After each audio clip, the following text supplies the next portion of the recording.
If you have ears, you've probably heard of the massively successful Squid Games series on Netflix. Struggling citizens of South Korea are enticed to compete in a Mr. Beast video in order to win some money, and if they lose, they die.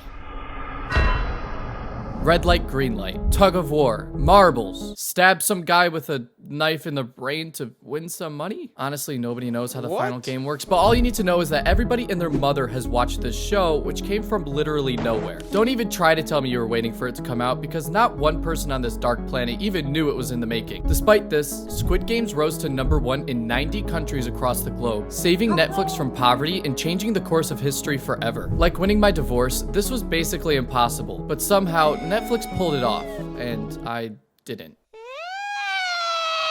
Where did Squid Games come from? How did it become so successful in so little time? Who is my girlfriend texting? Follow me as I attempt to answer these very questions. Shut the fuck up. Nobody knew where this show came from. It was 2021 and I was just living my life, playing Fortnite and watching the Taliban take over the world, when all of a sudden, my social media pages were filled with tracksuits and Lucky Charms. Intrigued, I searched for the show and decided to watch a bit of it. And on the first episode, to my horror, I witnessed a tragedy take place. What the finger-licking just occurred on my screen? This is all of you watching this, feeding your lust for blood while you watch 400 plus people die horribly. You belong in the deep depths of hell, you blood-sucking buffoon. Anyways, guys, make sure to smash that like button and subscribe. The show was originally written in 2008 by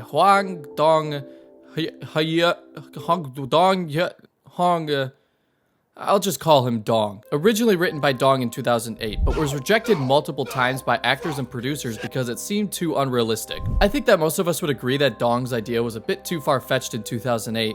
What the fuck is this piece of shit? But 13 years later, the perfect storm for Squid Game's success began to brew. First, let's talk about everybody's favorite hoax, COVID-19.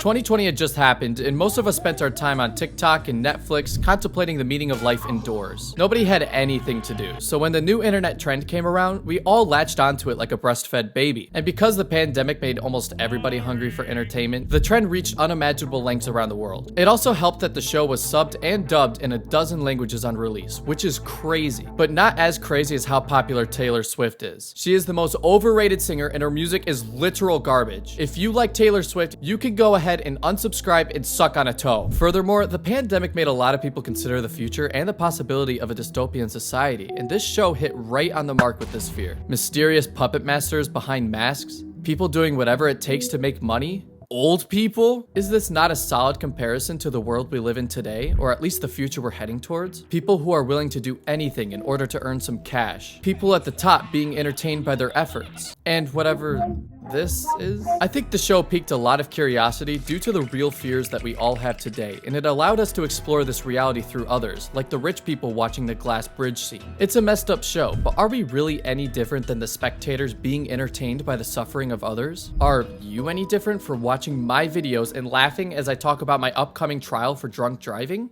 The answer is no, asshole. It feels intensely similar to Hunger Games, where 24 literal children are forced to compete in a last man standing death match because of their financial situation and societal standing. Hunger Games was massively successful, so it's no wonder that Squid Games had the same fate. However, Squid Games works even better because of the contestants' lives before the games. As the years go by, this reality becomes more and more true, which is why I think this show will age like fine wine and Paul Rudd. The COVID pandemic, paired with the scary accurate comparisons to our society, ensured that Squid Games would rise to the top quicker than any show in history. Its success reached every corner of the internet, from PewDiePie's meme review to literally every Instagram meme page, and now you're watching a convicted felon talk about it 2 years later. Its success single-handedly saved Netflix from bankruptcy and caused white van sales to increase 7,800% in 2021. So if you ever want to sell a lot of shoes, all you need to do is release a disease onto the world, kill 455 people, and make sure they're all wearing your shoes while doing so. Anyways, we'll see how Squid Games will stand the test of time. And who knows, maybe it'll turn out to be as culturally relevant as The Matrix was in 20 years. Thanks for watching, and if you like this video, make sure to subscribe. And if you like Taylor Swift,